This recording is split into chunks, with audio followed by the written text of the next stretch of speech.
I'm Christina Shala, and welcome to another episode of Empowering the Educator Within. In today's episode, we'll explore different ways that you, as a specialist teacher, can help support ELL students in your classroom. First off, the big question is, why you, as a specialist teacher, need to adapt academic content, provide scaffolds, teach that academic language to your ELL students that are attending your art or your music, drama, or PE classes. And the reason is because your subject areas are just as important as the mainstream subject areas that they're studying. And if your ELL students aren't getting that vocabulary, if they're not understanding the content,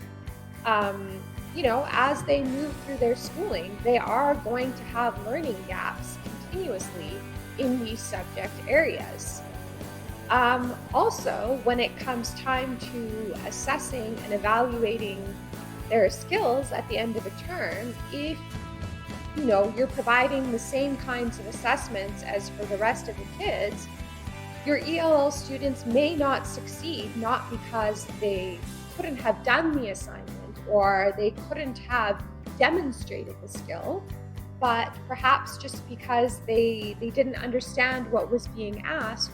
or they didn't have the language skills to express their knowledge. To help get you started with where to begin with your ELL students, I recommend that you watch the Triaging Language Needs video, where I outline the 3 different types of language, give examples of each, and also share the order in which they should be taught in. And these different language types include functional language, academic language, and conversational language. Once you've got a good understanding of 3 different types of language, I recommend that you go through the videos that I've made for the mainstream classroom teachers that covered teaching functional, academic, and conversational language to beginner level students, and then the ones that I've made for intermediate and advanced level students. You can sort of pick and choose the ones that you would like to watch based on the levels of your students in your classrooms. Once you've watched the videos and you've got a good understanding of different strategies that you can use, it's important that before implementing any of them, you check with the mainstream teachers and collaborate with them so that you're in line with what they're doing. So for example, if you've got some beginner ELL students in your class and you want to focus on some functional language in perhaps your art class or your music class, check what types of vocabulary and flashcards and materials that the mainstream teacher is using and see if you can develop similar ones.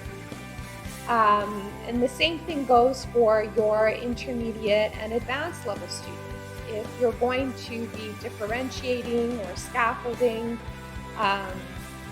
check with the mainstream teachers to see what they're doing so that the assignments that you're giving your students and the assessments that you're giving your students are at the same level so that there's consistency. Thanks for tuning in to today's episode of Empowering the Educator Within. Although this was probably one of my shorter episodes, I do hope that you, as a specialist teacher, walk away with the knowledge and understanding that your classes are just as important as all the other subject areas that the students are learning.